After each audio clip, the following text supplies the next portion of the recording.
All right, today is Tuesday, June 20th, 2023. My name is Emily Ma, and I'm here with Dr. Han Pu for the Houston Asian American Archive at Rice. So to start off, could you first tell us where and when you were born?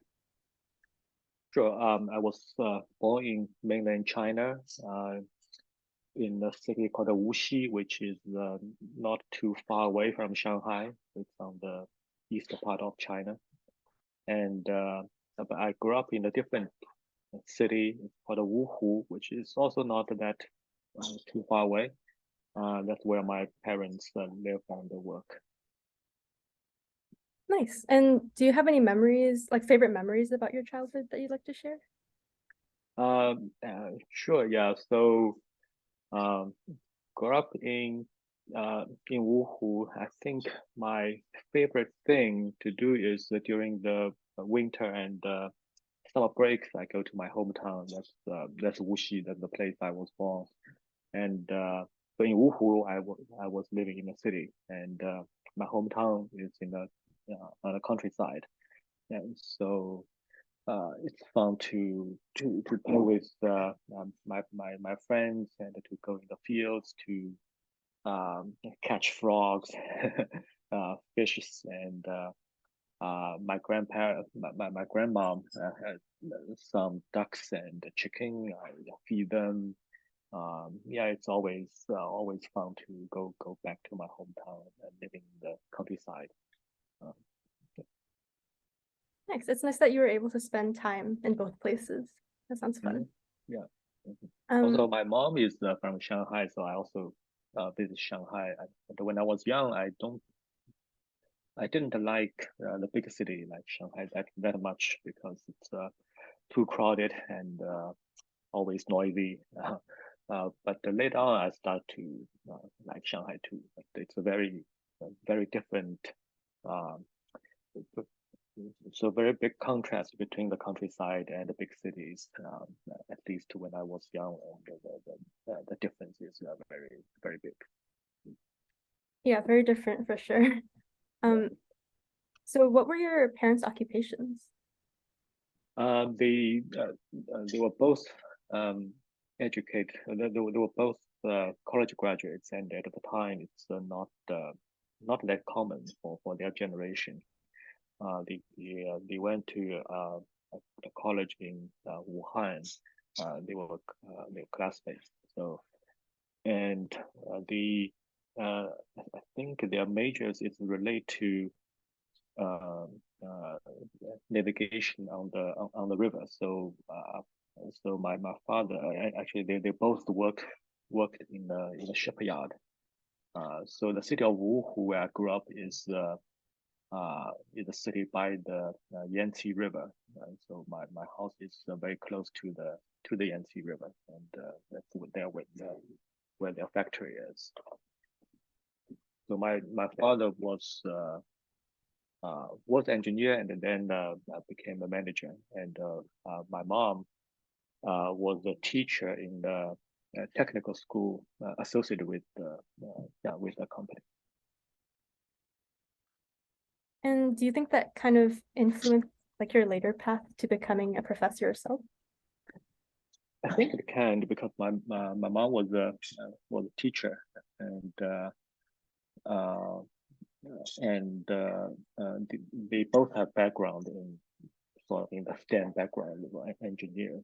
Uh, So from very early on, I was very interested in science, and my parents bought me books, and one of the book I can still remember, at least I remember the title is the stories of elements. It tells how those chemical elements were discovered, and I think it's very fascinating. Um, and so later, when I was in middle school, start to take chemistry lessons, I became really hooked, and I was initially very interested in becoming a chemist, even though later on I switched to physics. But that's another story. Yeah, that's cool. So kind of related to that, do you have like a specific moment that you remember as like kickstarting your interest in science? I don't. There is a very specific moment, like aha moment. I decided from that day on I want to become a scientist. When I was growing up in China in the 70s and 80s, China was in this transition period. The Cultural Revolution ended in 76, and the whole nation is want to recover from that horrible 10 years of Cultural Revolution. And during that time, college entrance exam stopped. So it restarted in 1977.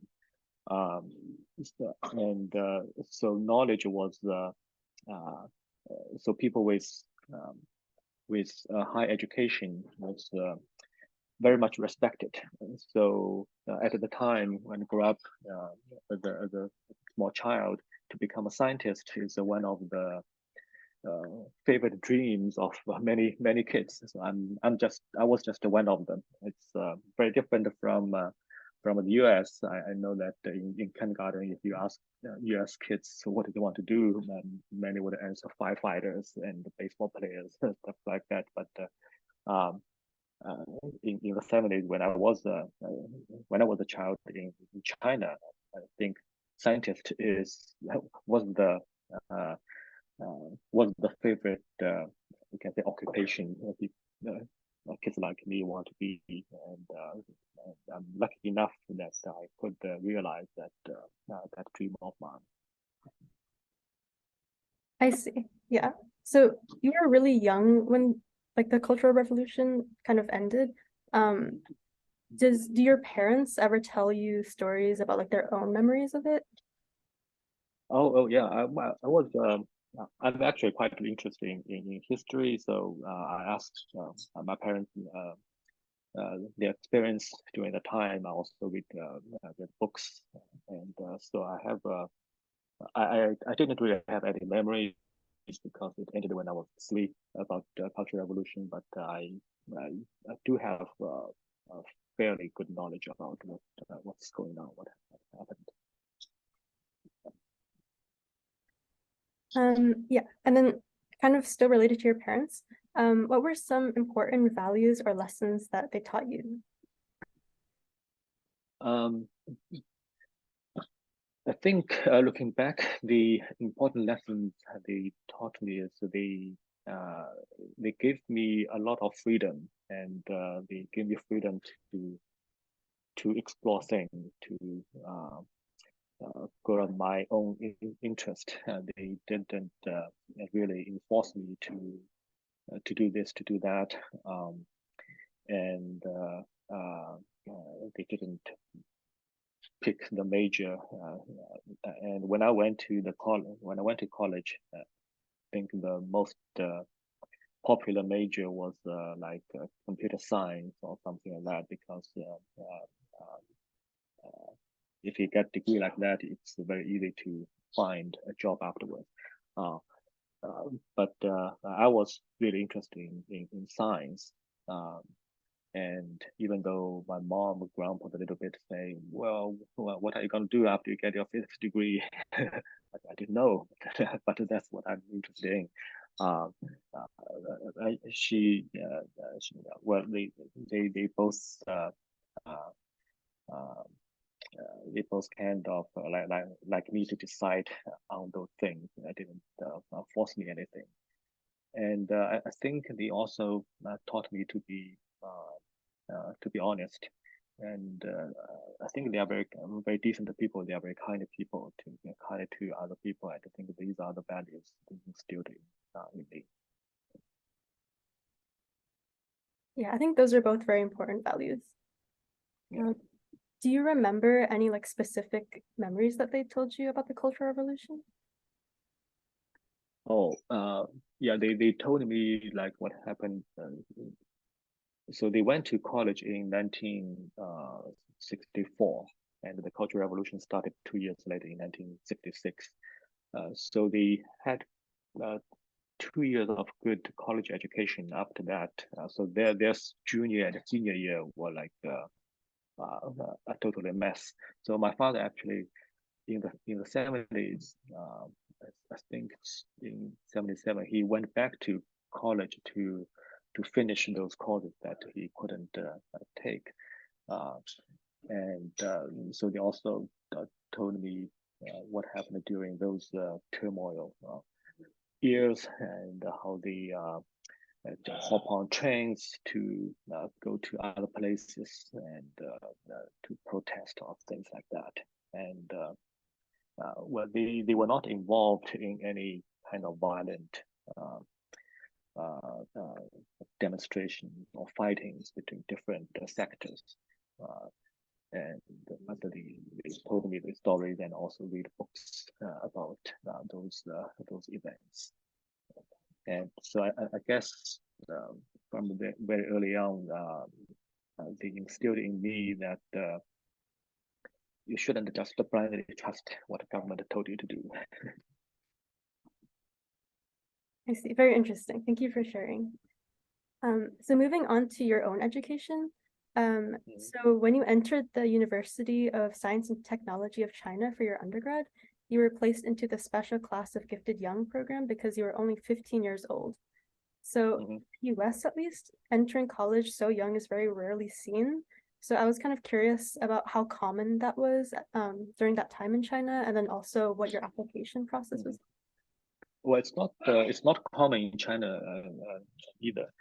So I started my elementary school quite early, at the age of 5, and I think the normal the normal age that you start say first grade is also like 7 years old, at least 6, similar to the US. Um, but at the time, both my parents were working, and they didn't have time really to look after my education. So they think that I was becoming wild, and so they want to send me to school early. Um, and at the time, there's no good like a preschool daycare system in China, so they say, okay, just send you to the elementary school. I couldn't get enrolled in that elementary school in Wuhu, the city where they live, because there is an age threshold. I was too young, so they sent me back to my hometown, which is the countryside, and they didn't care that much about the rules, so they let me in. I became a first grade at the age of 5. I did okay in my class. So after one semester, I transferred to Wuhu, the city where my parents were. Um, and so I started my education like 2 years earlier than most kids. Um, and at the time, in 1978, University of Science and Technology of China, they started this special program for gifted young, and so they start to admit kids very young, the age less than 15. And that program was pretty successful. And the first few classes produced quite some like star students.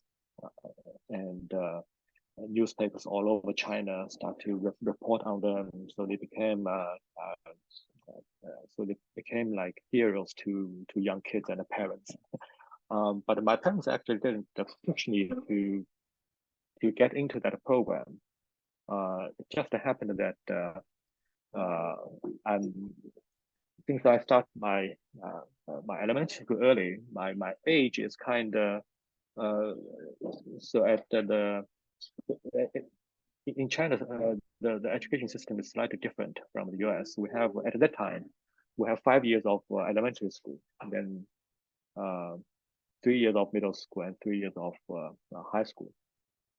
So at the second year of my high school, one of my teachers told me that, well, you are young enough to get into this special program. Why don't you try? and the rule at the time is if you want to enter that special program, you couldn't finish your high. You couldn't. You have to take the entrance, the college entrance exam by the end of your second year in high school. And so I have to self-taught everything, the all the courses of the third year of a high school courses. So I did that over the during my spare time, and went to the college entrance exam, and I did it pretty well, and I was invited to get interview in on the college campus, and I passed that, and so I was admitted into that program. I see. Yeah, that sounds very intense, having to like self-study so much. Do you remember your parents' reactions when you were accepted, and then also when you first left home? Oh yeah, of course they were very excited. I think I was the first person in my high school that got into that program. At my year, there was another girl also got into that program. So so actually the whole school was quite excited, and my parents were also very proud, and a local newspaper also interviewed me for that, so it was quite a big deal. But the USTC, University of Science and Technology of China, was not too far away from the city I grew up. It's in the same province. It's in Hefei, which is the capital city of Anhui. The Wuhu is also a city in Anhui, so it's not too far away. Um, so I remember that on the day I went to college, I went alone. At the time, actually, many, at least one of the parents, typically would accompany their kids to college. But I think even I was only 15, but I think I was older and mature enough to handle that situation myself, and it's also not that far away. But it's the first time I left my parents to live alone in the new environment. I was very excited. I don't know my mom when she sent me off on the train station. I saw her shed some tears, but I was just too excited to start a new chapter in my life. That's in 1988. And because it was so close to your home, were you able to like go back and forth and see your family often? Well, I went back during the summer and winter break, and sometimes I don't think so, but sometimes I think my mom she would take a trip to Hefei to see me when she got a chance to say on a business trip to Hefei, she would come to visit me. Yeah. And I'm also kind of interested in like your first impressions of college. Like I know you mentioned you felt very mature and like very excited to start a new chapter, but like can you describe the transition period between like living at home versus living in a dorm? Um, yeah, it was a exciting time, and my dorm, besides me, had four other students. So we bonded almost immediately, and we bought a basketball together and started to play basketball, and so all my classmates we live in the same section of the dorm building. Um, and so because we that was a special program, um, and all my classmates were around the same age, 14 and 15. So we were pretty well looked after in the university, and other normal students. They were like in the same class. They were like 2 or 3 years older than us, and so they also like they acted like a big brothers and sisters. Uh, and so in China at the time in college, the choosing a major was pretty strict, and you have to pick your major before you enter the college, and switching majors was very difficult, and so pretty much you have to decide what you want to do as a high school. But my special program allows us to pick our major after we enter the college. So um, that was a big plus. Um, and and as I mentioned that entering college, I actually wanted to become a chemist. I was very interested in chemistry in high school, and seeing those interesting chemical reactions. So made me decide that that's what I wanted to do. But I was also pretty good at physics at the time.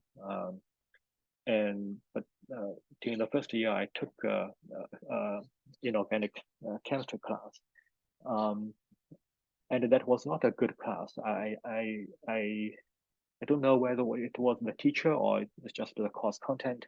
Um, I didn't think that a lot of things were explained well. Unlike in physics, you start from some fundamental laws, and then you can use your logic to derive equations and predict what would happen if you make this measurement, do this experiment. Um, so after the first semester in college, I decided to major major in physics. Yeah, I also wanted to ask, like at least among like my own class, I think physics is not always the most loved subject among like a lot of students. Mhm. What is something that you wish people like understood better about this field that maybe might let them see it in a like a different light or enjoy it more? So I think my high school physics teacher had a big influence on me. So I think in China we start to have physics classes when we were in middle school. Uh, and the first I remember that the first time I took the physics class, I didn't really do well. So until that, when I was in high school, we had a new physics teacher. Um, and probably it's his teaching style and his uh, um, ability to explain things well made the difference. I think one of the reasons in the U.S. is in high school or middle school when the students start to take physics classes. Um, in most schools, they don't have a good physics teacher, and you need someone that is knowledgeable in physics, so in order to explain things well. Um, and so physics is not about memorizing equations, formulas. Uh, you should try to explain to the students that start from very uh, simple set of fundamental laws. You should be able to deduce all the consequences of these equations. So everything, many many different things are connected to each other. It's not isolated pieces of knowledge is unconnected to each other. Everything are actually connected to each other. I see. Yeah, it definitely sounds a lot more beautiful when you put it that way. Yeah, so kind of relating back to college, um, do you have any like defining moments that you remember that kind of stick out to you?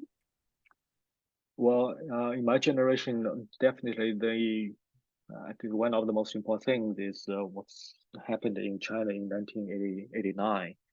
Uh, that's the I was a freshman. Uh, it's the spring semester of my freshman year. It started in April 1989. Students in Beijing start to protest. Um, and at the time, actually, I've never been to Beijing, so I remember that the one day in May, um, uh, some of our classmates after during the dinner decided that got together saying, well, let's go to Beijing and to see what's going on in Tiananmen Square. uh, and I didn't think too much. So it's just right after dinner. So we just put our uh, utensils away and packed a few clothes and went to train station. Um, uh, so it was interesting journey to Beijing. We got to Beijing like in the middle of the night. Actually, we couldn't get to Beijing. It's in the suburban of Beijing. So we got off the train and in the middle of the night, we saw an empty bus, and so we just asked the driver if he could take us to Tiananmen Square. So we had like maybe around 15 classmates, and he took us to Tiananmen Square, and we stayed there for a few days. And Tiananmen Square, a lot of students, a lot of camps, students from universities all over China were there. And well, at the age of 15, I couldn't say I fully understood what was going on at the time. I only start to really grasp what was going on many years after that. But that was a huge event. We participate in some demonstration for protest, uh, uh, and the vice principal of our university actually also traveled to Beijing and persuaded us to go back to to school, and we eventually did. So we left Beijing in the end of May. I remember it's either 30th or 31st of May. Um, and of course, we never thought that a few days later, students would lost their life in Beijing. So that was a huge shock when we heard the news. Um, uh, and but again, at that young age, we it's only in retrospect I start to feel the gravity and the all the facts. Well, when you were in China in the middle of the event, information was not free. And so only after I came to the US, I start to learn the facts about what happened in 1989. But in that case, I think that was a big event that shaped my life. And did the students that you went with, were they all like around your age? Well, some were my own classmates, some were students senior to us. So, and there are many students from my university. So we had a camp in the Tiananmen Square.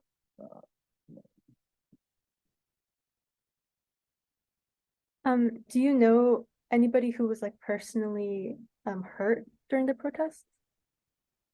Well, I know people went to hunger strike, and for those who did the hunger strike for quite a few days, and their health was quite affected. I didn't know anybody in person who got shot in Tiananmen Square, but I heard from friends of mine that they know people or their classmates was shot. Yeah, that's really scary.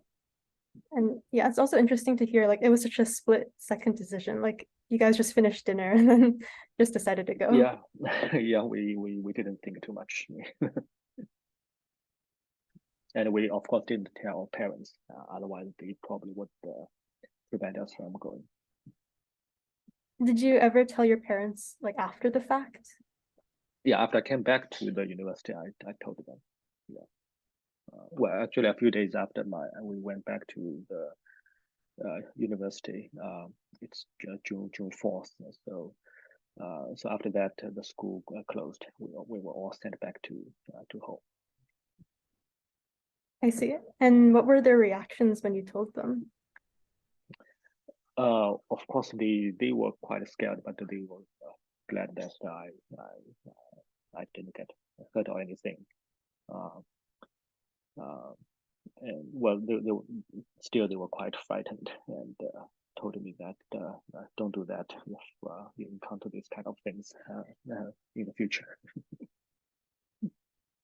Yeah, what was it like to like later when you came to the US to kind of research more and learn more about Tiananmen Square, like after it had happened? Well, that's certainly eye-opening. So many uh, pictures, videos we couldn't see back in China. I was able to see when I was in the US, and also eyewitnesses and their testimonies. There were a lot of these things, and in the US we were able to uh, see these get the information from different angles, different people, and that was not possible in China even today. So today, those teenager 20-year-olds, they probably never heard about that event, even though it's not that long ago. And then so kind of transitioning to your time in the US, could you kind of like walk us through some cultural shocks that you recall? Because you kind of experienced like another huge life transition in 1992 when you immigrated from China to Rochester and you again immigrated alone. So could you kind of describe some difficult adjustments that you Yeah, I don't think I had a difficult time in transitioning. I came to US in 1992. At the time, uh, when China started to uh, gathering wealth, eventually was admitted into WTO. So it was a big transition time. But in 1992, things had not changed that much. For example, at the time, my parents' salary was, I would say, like a couple of thousand US dollars at the time. So there is a huge disparity in the standard of living between China and the US at the time. So when I came to the US, of course, I felt I lived in a pretty comfortable life. Um, and one of the culture shocks is while growing up in China, we educated in the school in China, we were always uh, told that the West, the capitalistic society, people were uh, all selfish. They only think about themselves. They are like in the communist or socialist country, the party will look after you, things like that. Well, I said that my parents, when I was young, my parents instilled in me this idea that you shouldn't trust the government blindly. But still, because of all these years of education, I didn't know what to expect in the US, in the West. I thought there's some truth to what I was what I learned back in China. But that was not really the case. And so well, when I went to University of Rochester, when I walk on the campus, well, as a new guy in a new place, I often and I had a terrible sense of direction. I often got lost on campus. But there are campus maps, so whenever I stop in front of campus maps, the people nearby can say, "Oh, where do you want to go? May I help you?" So well, it's a very small thing, but to me that's really warm, and I felt that people in the West are not what they taught us back in China, and what capitalism is certainly not the evil that was depicted in our textbooks. And also, when I came to the U.S., one of the Chinese graduate students came to the airport to pick me up. And at the time, the internet in China was almost non-existent. So before I came to the U.S., I wrote letters, not emails, the real letters, and a telegram. And this is how we exchange information, how we contact people. So I never seen the picture of the guy who is going to pick him up at the airport. So it was a little nervous when I landed in Rochester and didn't know whether the guy was here and what he looked like. But eventually we got connected, and he took me to his apartment. At the time, I didn't even had a place to live, so I lived on the couch of his apartment for a few days. Before I found an apartment myself with a few other new students. And so I didn't have a car for the first 2 or 3 years when I was in Rochester. So we rely on those senior students to take us to grocery shopping, other stuff. So people really take care of each other. That was a very fond memory. That's for my graduate student life. Yeah, it's nice to hear that there were people there to kind of look after you and support you. Yeah. If you could offer a piece of advice to other young students or young adults who plan to start a new life in a new country, what would you tell them? Well, to find helps, and also to if you can, to help each other, to help other people. And of course, nowadays, internet is everywhere, and try to learn beforehand what the place you are going to move to. And so I think nowadays it's much easier because we have globalization. Earth is like a big, huge village. So I think things became much easier. But on the other hand, sometimes people are hooked in the internet, in the virtual reality. And so the person-to-person connection was not really there, and that is something we should try to avoid, and make new friends, and that's very important. Yeah, I think that's really good advice. So when you moved here, I'm not sure how fluent you were in English, but did you have any difficulties overcoming the language barrier? Certainly, there was a language barrier, and in the classroom, it was it was not too bad. I could understand what my teachers, what my professors said, particularly in these in the physics classes. Most of the terminologies are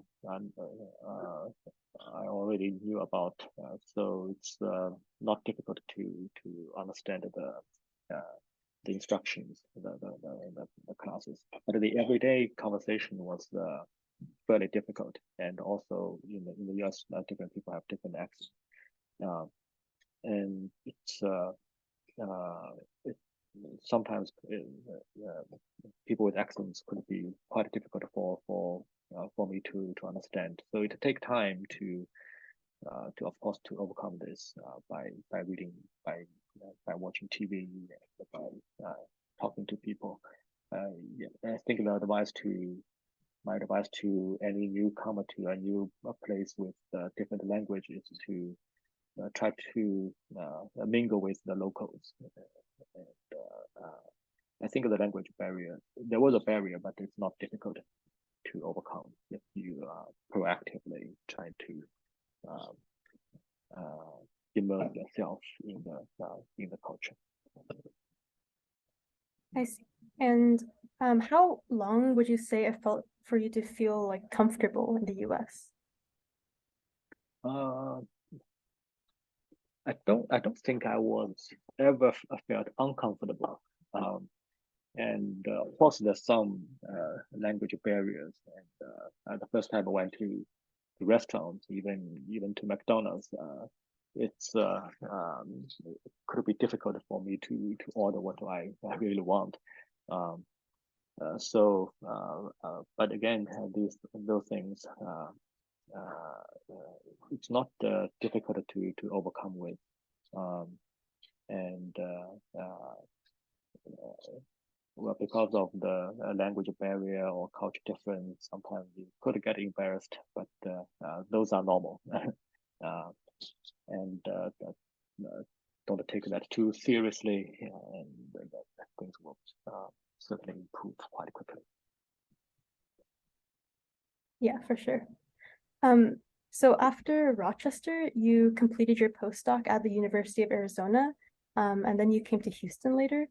So how would you compare these three cities in terms of diversity and their Asian American communities?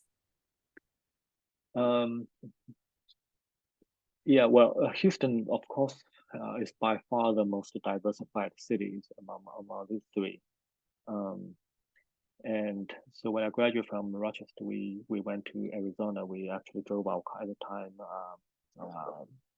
Me and my wife, she was pregnant with our first child, Helen. And we drove our Nissan Sentra, so, not big car, but we didn't have too much stuff either. At the time, it's early 2000, and we didn't have GPS at the time, so we relied on the trip tickets from AAA to drove our Nissan Sentra from Rochester, New York to Tucson, Arizona. It was a 3-day trip, but it was an interesting trip. And Arizona, Tucson was actually very different from Rochester, weather-wise and also culture-wise, because it's not too far away from the Mexico border, so there are more Hispanic community. And so we lived in Tucson for 3.5 years. And a big event when I was a postdoc in Tucson is, well, not, of course I did I think I did well in my research. That's how I got my faculty position at Rice eventually. But another big event in our life was that we became Christian, both me and my wife. So after I got to Tucson, we went to a student fellowship in the university of it's near the University of Arizona. so lot of University of Arizona students and some faculties was a member of that church. So we went there, started our regular Friday night Bible study, and eventually I accepted what the Bible said was true, and became a Christian after like two years. So that was a big change in my life. Nice. And would you also want to share like how you met your wife? Yeah. So my wife was from Shanghai. So part of my family, my mom was originally from Shanghai too. So we were introduced to each other. At the time, I was already in the US, and she was in Shanghai. She was a teacher in middle school. Uh, she was a tutor of a relative of mine. So that relative kind of introduced us to each other. Um, and so at the time we contact each other through phones and emails, um, and of course also writing letters, again real letters. Um, so so it's about almost 1 year before I actually met my wife, my future wife, in person. But during that time, through the phone calls and emails, letters, I felt that she's the right person for me. So so when I flew back to China to meet her, we decided rather quickly that we found each other. And um, so actually, after we met in person, in just like 1 month after that, we got married. So it's a quick marriage, but fortunately, it worked well. Yeah, I think y'all are both lovely people, and I think you balance each other out well. So good match. Thank you. So moving on to Houston. So you moved here in 2003 to teach at Rice, and you started out first as an assistant professor, and then gradually moved your way up to full professor in 2016. So could you kind of describe what changes you've seen in the Rice physics department, Rice in general, and then also Houston over the past 20 years? Well, for Rice, I certainly see a lot of growth. Uh, when I first came to Rice, the undergrad population was 3,000, and now it's over 4,000, and so the plan is to grow to 4,800 in the next year or so. So certainly I see a lot of growth, a lot of new buildings during those years. And in the physics department, we have a lot more new colleagues, new faculty members, instructors, and I think those right now Rice is in a very exciting time. We had a new set of administrative teams, and they are very keen on research, so they put a lot of resources into research. I think we are right. Our department and our whole university are moving in the right direction. I'm quite excited about the future of the university. And I think for the city, I really like the city. Where the summer weather could be a little too hot and humid, but other than that, it's one of the most diversified cities in the U.S. Different different cultures and all kinds of cuisines. There's a big Asian community, um, and uh, uh, so it has all the conveniences of a big city. Yeah, but the cost of living is relatively low, so it's a good place to raise a family. Um, uh, um, so yeah, I think I really enjoy living in Houston and working at Rice. Yeah, for sure. Houston's a great city. Mhm. Um, could you walk us through a day in your life as a physics professor? So a typical day, I would come to campus maybe around before 8. Well, when my kids was young, when I had to send them to school, I send them to school like 7 or 7:30. Then I came directly to campus to my office. Most of the time, I would spend time on research, and the teaching load is 1 course per semester. So each course is 3 hours. You can either uh, take a 3 day to teach your course or 2 days, as you know. So the time to spend in the classroom was not, it's just 3 hours per week. But of course, you need to prepare the classes, particularly if there's a new course that you're teaching for the first time. I had to spend quite a lot of time preparing the course. One hour lecture, I probably need to spend 3 or 4 hours preparing for that, maybe even more. Uh, but I think it's all worth it. I enjoy my teaching to interact with the students. Um, and so other than teaching, so most of the time I spend on research, interacting with my own grad students. Sometimes I also had the undergrad students working with me some research project. Um, and also we have to do some service, attending committee meetings, things like that. And I'm a theorist. I don't have a experimental lab, so my office is basically my lab.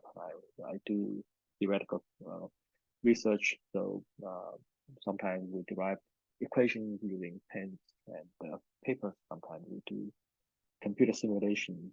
Of course, nowadays I myself don't really writing computer codes. I rely on my students. I discuss with them quite often. So these are typical things we do as a faculty member. Nice. Sounds And like of course, talk to your colleagues and go to conferences and workshops. And these are the typical life as a faculty, as a researcher. nice.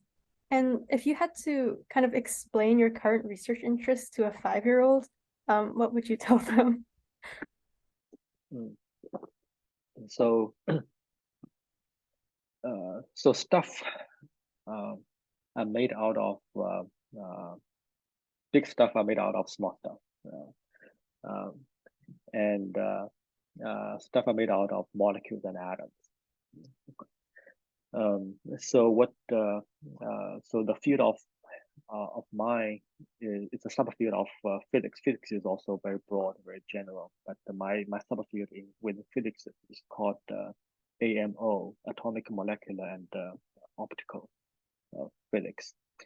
So what we do is we study the properties of atoms and the molecules, basically. But we need to tame these small particles.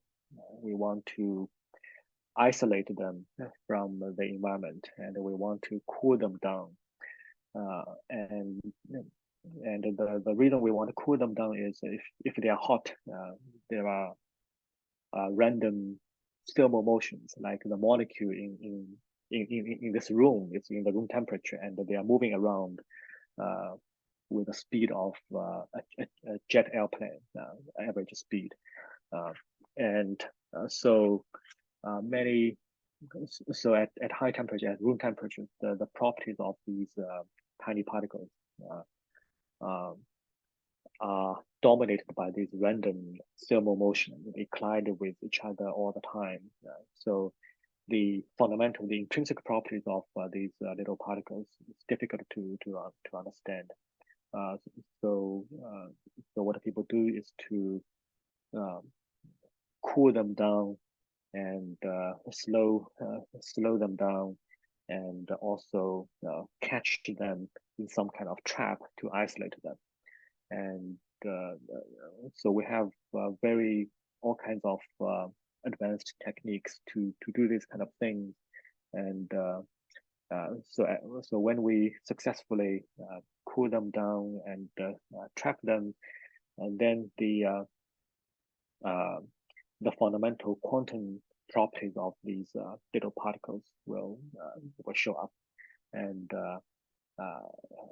so that's what we are interested in, to understand the quantum mechanical properties of these atoms, individual atoms, and also how they behave when an ensemble of these little particles were together interacting with each other. And these interactions give rise to a variety of interesting properties that give us this wonderful nature. Really cool. Thank you for explaining it so clearly. I think as a bonding activity, you should watch Frozen, the Frozen movies with your. Yeah, I saw that. Yeah, watch it. Did you like them? Yes. So yeah, I watched quite animation movies. Yeah, when I have two children, when they were young, we often go watch movies together, and yeah, we watch a lot of animation movies, Disney movies. Nice. Do you have a favorite one that your family watched? Well, I like the Monster Incorporated. I think it's a Pixar movie. I don't think I know that one, but I'll check it out.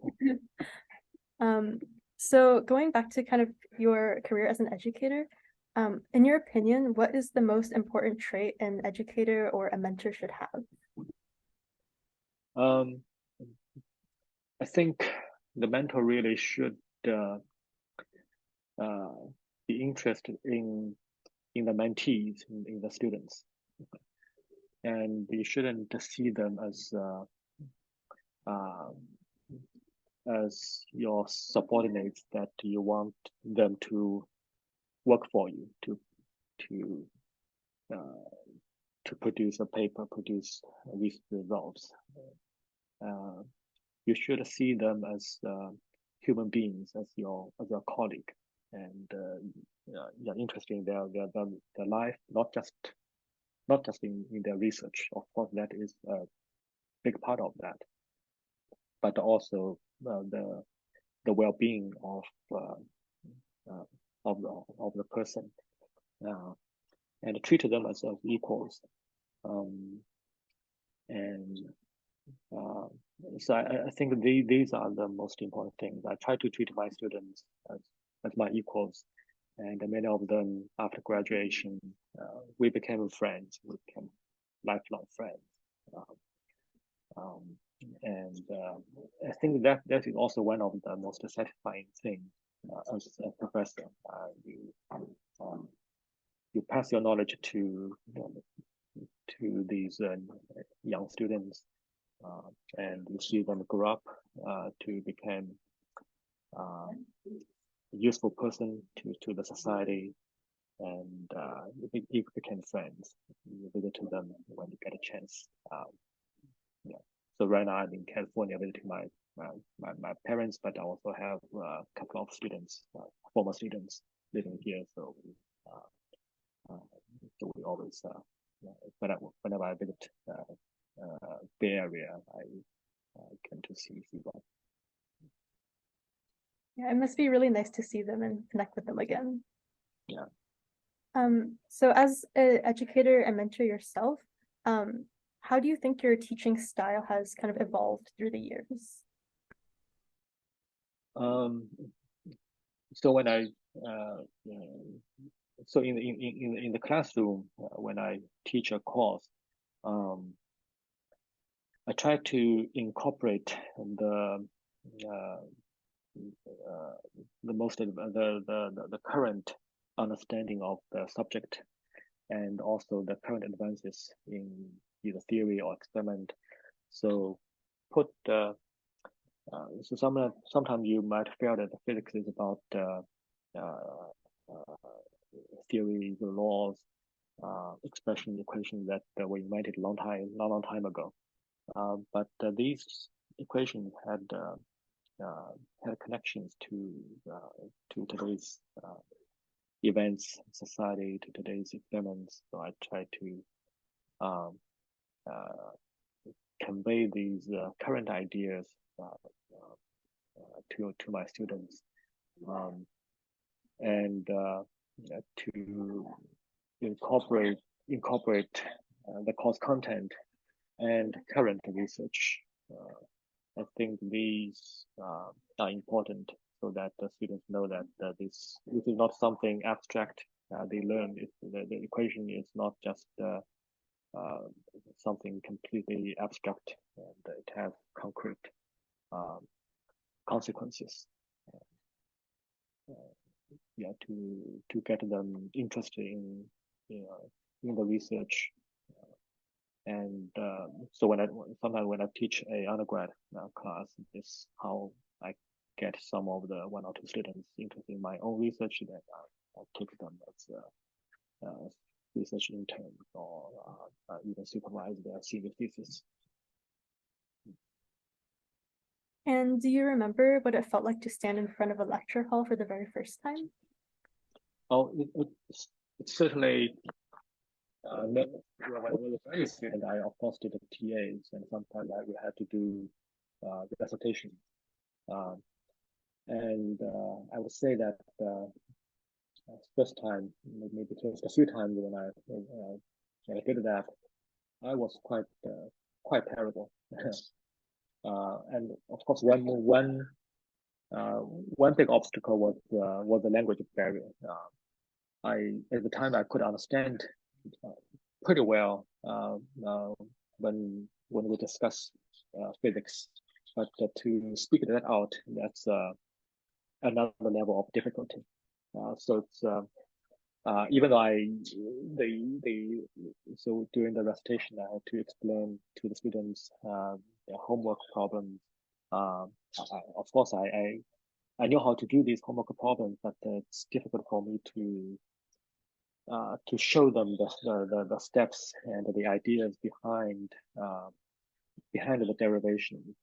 And that is something I had to learn gradually. And when I became a faculty member as assistant professor, when I really, for the first time, I had to teach a whole class, that's another big jump. But I think our department had this. Well, I think the first class I co-taught with a senior colleague of mine, and that was very nice because I had someone to rely on, and I also observe him how he teach, and that was a big help. Yeah, it's definitely really inspirational to see how far you've come. If you could go back in time and have a conversation with your younger self who was just kind of starting out teaching, either as like a TA or like just starting, what would you want to tell them?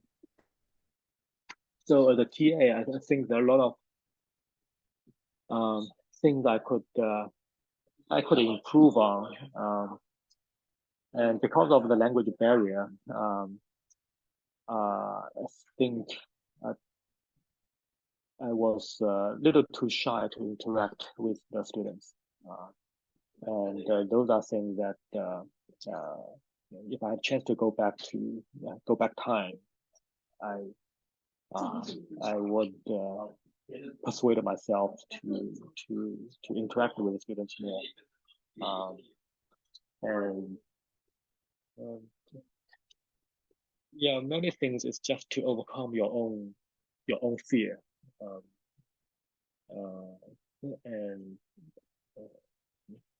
and I think in my again in my teaching, I also try to put on the shoes of my student and to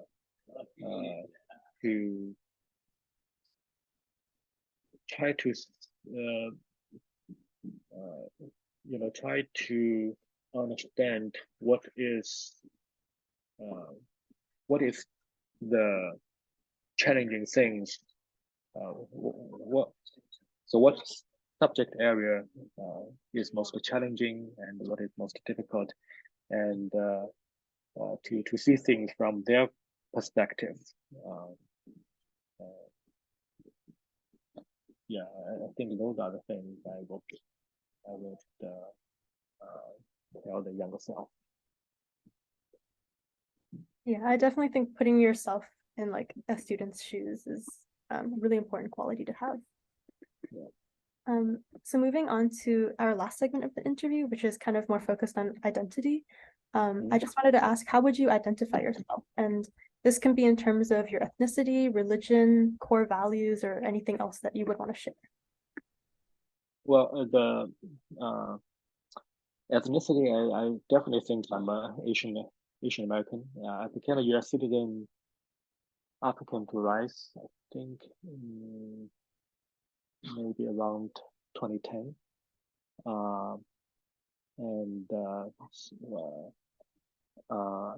and I became a Christian in 2002. So all these things are uh, part of my identity.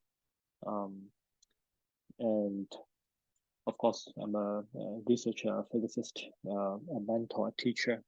So I have to balance my roles in these, balance myself in all these different roles, and of course also as a husband, as a parent, and uh, so to have a balanced life is important. Um, uh, my family, my career, of course, my church, my religion, these are all important part of my life and a part of my identity. And what are some of your current hobbies and interests outside of your career? Oh, my hobbies, badminton is a big hobby of mine. I started to play badminton when I was pretty young, back in China, and in Rochester when I was a grad student, we had a informal badminton club, so I played it at the time quite regularly. Um, but eventually I stopped doing that. Maybe I don't know. I forgot exactly why, but yeah, that's before I graduated from Rochester. Maybe my friends they graduated and they couldn't find partners to play. So then I graduated from Rochester, went to Arizona as a postdoc, and during those time I didn't play badminton at all. And came to Rice. The first few years I didn't play either. Then my student actually told me that there is a badminton club at Rice, so I picked it up right before the pandemic, uh, and now I play pretty regularly, and that's my big hobby. Nice, that sounds fun. I remember Helen and I looked through the window once and um I also wanted to ask, how often do you visit China and are you planning any upcoming trips there? um, so I typically visit China once a year before the pandemic. But during the last few years, during the pandemic, I didn't go back to China. So I had some research collaborators in USTC and also other places. And of course, I have a lot of families and friends uh, in China. Um, so now the pandemic is essentially over. So I'm planning to go to China again, maybe later this year. Nice, very exciting. Are you planning to go with your family or just by yourself? That depends, and of course now my kids all grown up, so they have their own plans. I couldn't control them. Uh, and my wife teaches in the elementary school, so she also has summer breaks and long summer breaks. So sometimes before the pandemic, sometimes we go back to China together, or we have some overlapping time back in China. So of course, always. I'm also curious to know, what is the most important thing you've learned as a parent? Um, yeah, I think it's similar to what my parents taught me, and to give them freedom, to let them choose. Of course, as a parent, we have the obligation to provide guidance.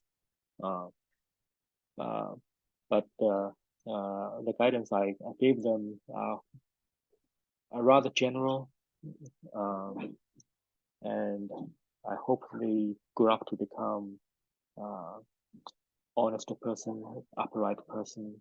Uh, so both my kids, they grew up in the church, um, and yeah, other than that, it's for example, for what kind of career they want to have, I will leave that to themselves. I can provide some advice, but I don't force them. Um, and particularly when they were young, uh, spend time spend time with them. Um, some people told me that as a professor, you shouldn't waste your time driving your kids here and there. But I think those are valuable times to spend time with your young children and talk to them um, and play with them and just spend quality time with them. I think well, this definitely will take some time off your research or other things, but these are definitely worthwhile. Yeah, for sure. Yeah, family comes first. So do you have any funny like stories about Helen or Henry that you want to share?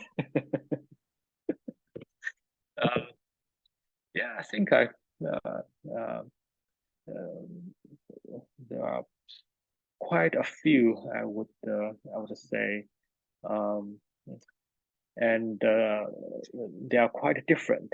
Uh, and when you have more than one kid, you can see how different they are. It's always interesting to observe that. Um, Helen was quite independent.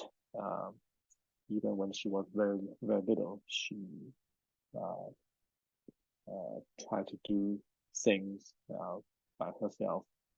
Henry, on the other hand, is quite different. Helen started uh, to walk and talk at quite early age, before one, I think. And Henry, on the other hand, uh, uh, he didn't really speak complete sentences until he was like 3. uh, so my parents got a little worried about him. uh, um, but I think it turned out to be okay. um, and they have very different personalities. And for example, Henry, when he liked to play with cars and dinosaurs and little figures.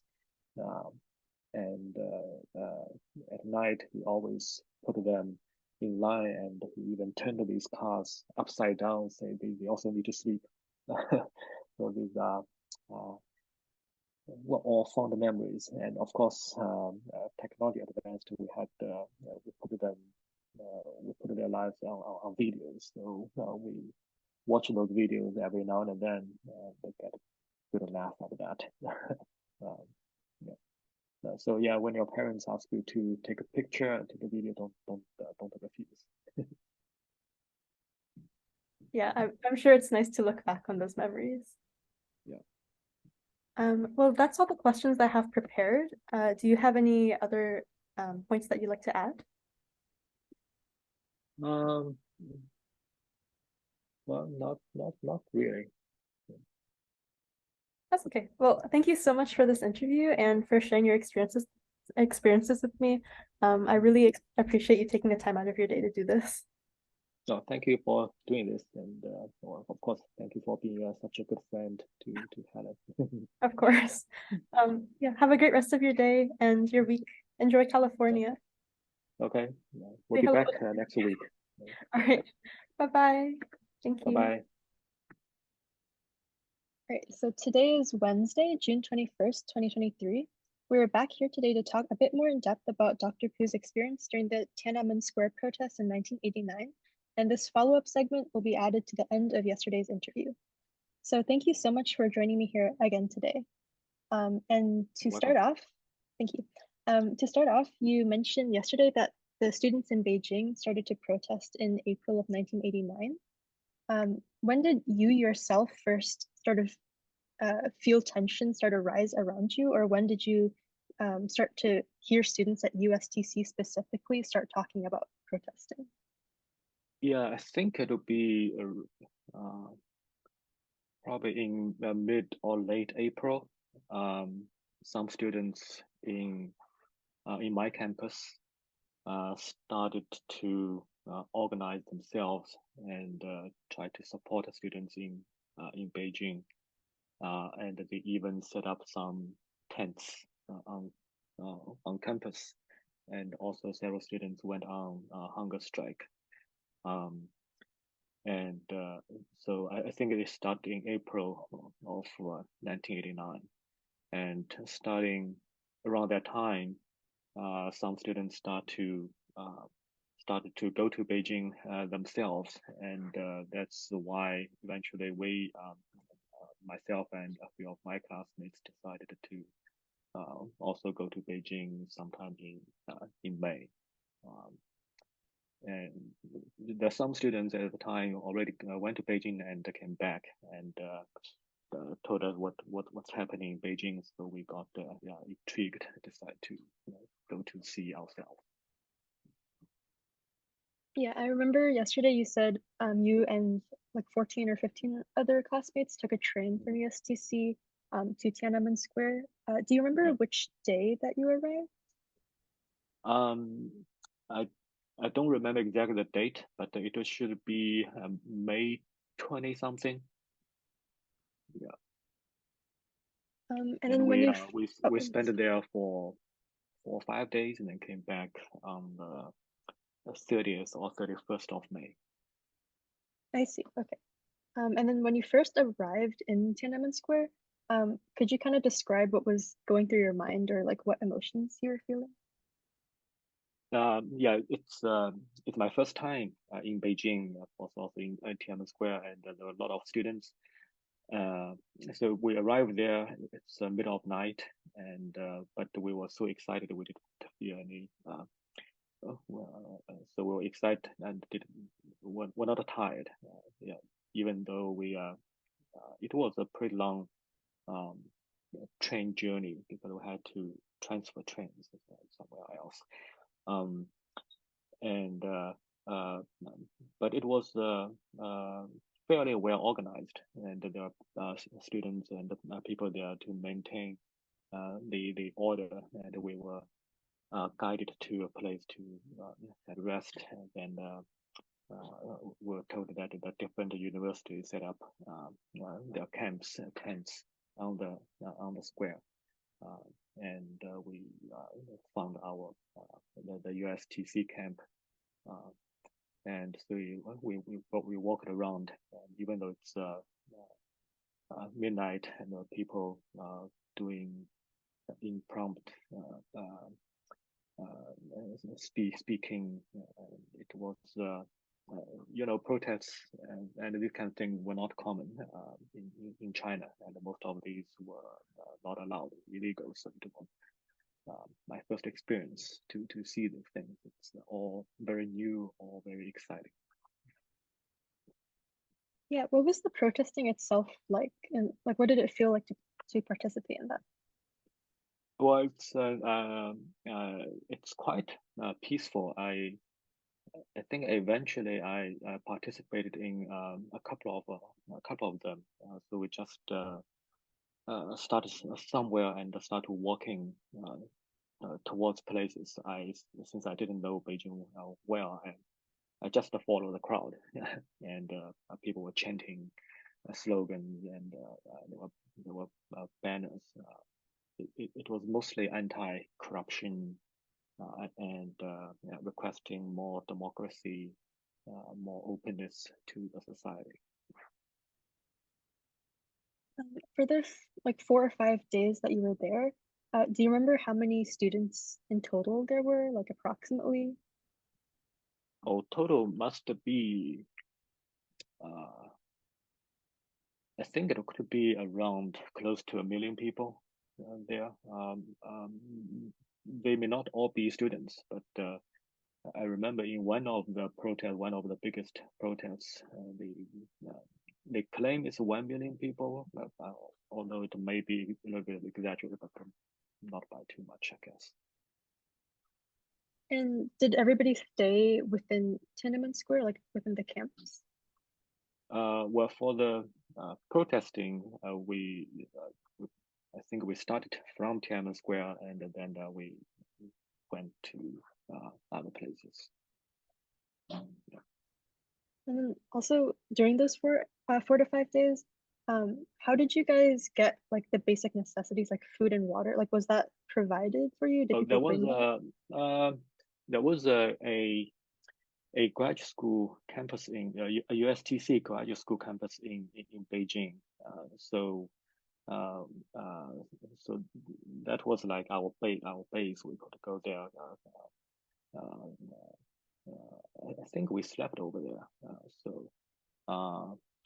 And sometimes we went to the restaurant to buy our own food, and sometimes people would provide food and drink for us. Um, yeah. So it's been a while, so I don't remember all the details, but No worries. Yeah. Yeah, that makes sense. So do you remember how long each protest was, like as you walked out of Tiananmen Square? I think it'll be like a few hours, and yeah, I probably didn't finish the whole protest, because maybe I got tired, but it's a few hours. I see. And then were there multiple protests a day or just one a day? The big ones were well organized, and it's just one a day. I see. Okay. And then you also mentioned that the vice principal of USTC actually traveled to Beijing to try to convince you guys to go back to school. Yeah. So once you arrived back at USTC, what did the atmosphere feel like among the student population? Like, was everybody talking about the protests, and did it feel kind of tense? Yeah, at the time, people certainly talked about quite a lot.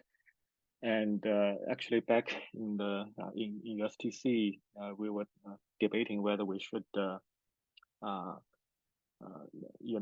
protest against our school and decide to stop classes to show support for the students in Beijing. But eventually, our teachers convinced us that we should continue our class because supporting students in Beijing doesn't mean we have to stop education. So we went back to classes, and that of course all changed in June 4th.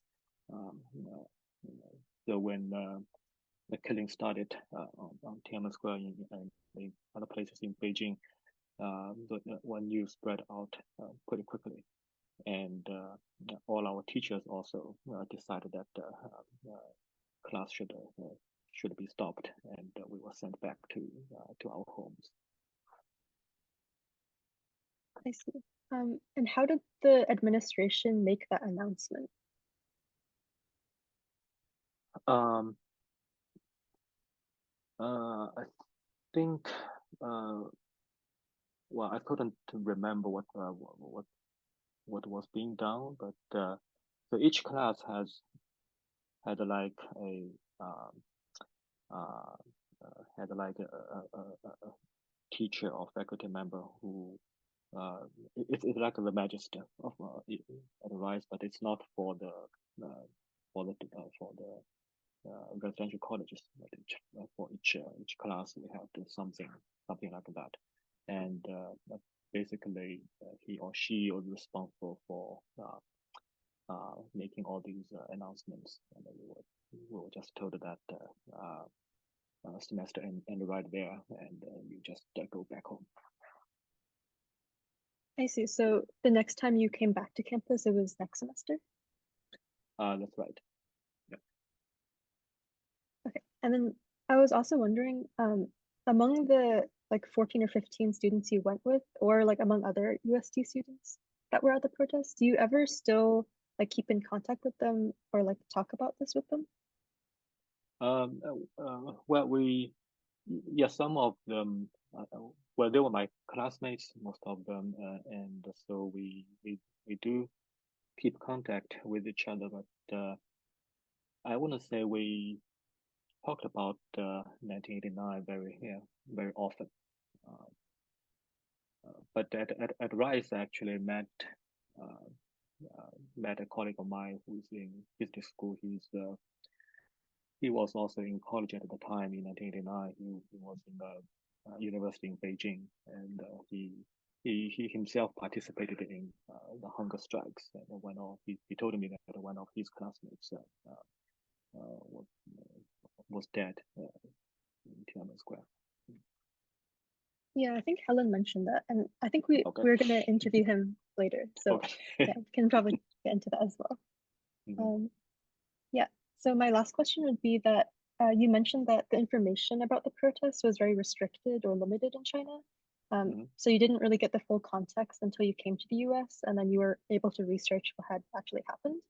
Mhm. So before coming to the US, do you remember what exactly the information was that you were able to gain and like how accurate it was? Well, in fact, in the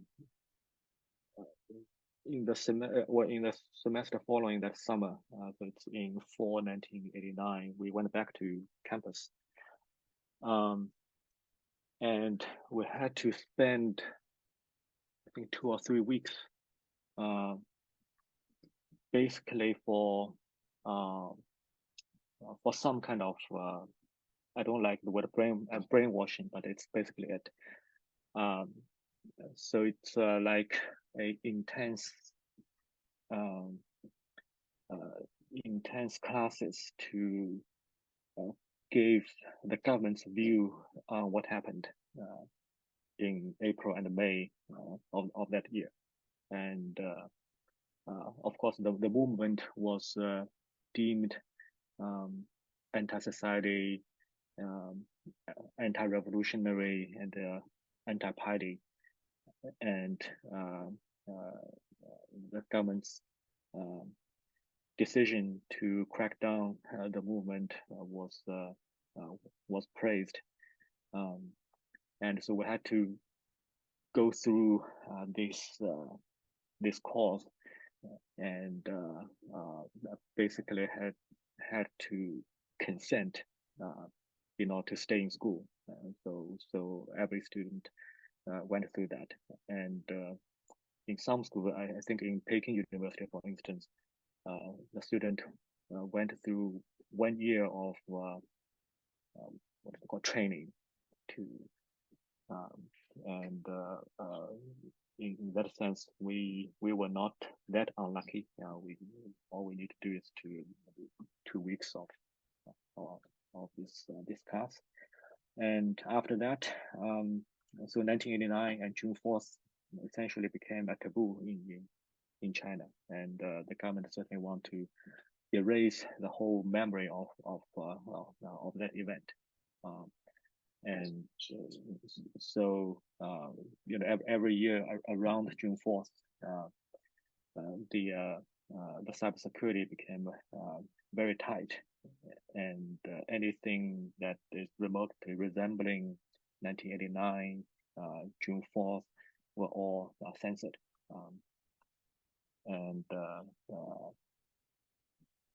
And yeah, many the younger generation grew up without knowing without knowing the true history, or sometimes they even never heard about that if their parents didn't tell them.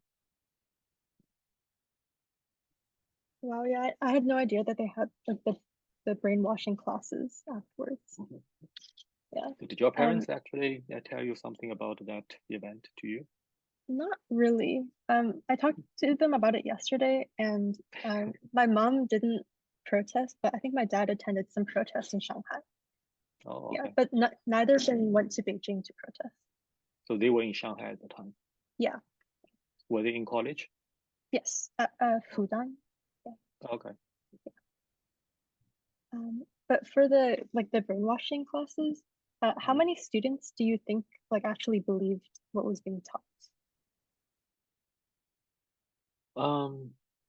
That's hard to say. I don't think we discuss among ourselves. Basically, most students just decide to life had to go on, and we just need to finish our college, and restart our life. I see. So there wasn't really any like pushback against these classes? Well, I don't maybe pushback in private, but the obstacle was too significant for us to push back. I see. I guess I'm also wondering, do you ever talk to like Helen or Henry about these experiences? Oh yeah, Helen was quite interested in these kind of things, and so we actually discussed quite a lot. I see. So I guess that brings us to the end of our follow-up interview, but do you have anything else that you want to add about Tiananmen Square, or any other topics that we maybe didn't cover? Well, if you're interested, you can. I think it's not difficult to search for some documentary or eyewitness testimonies about this in the West, and I think it's an important event in China, and probably also has some ramifications in the whole world. So it's important for us to remember what exactly happened, and that's also why I discuss this with my children, and so they could also know.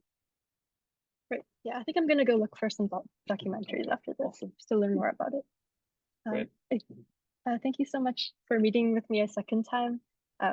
Yeah, I really appreciate it, and I think what you shared is going to be really valuable for people to learn more about it. Yeah, Great. thank you so much. All right. Thank you. Have a great rest of your day. Okay. Bye bye. You too. Bye bye.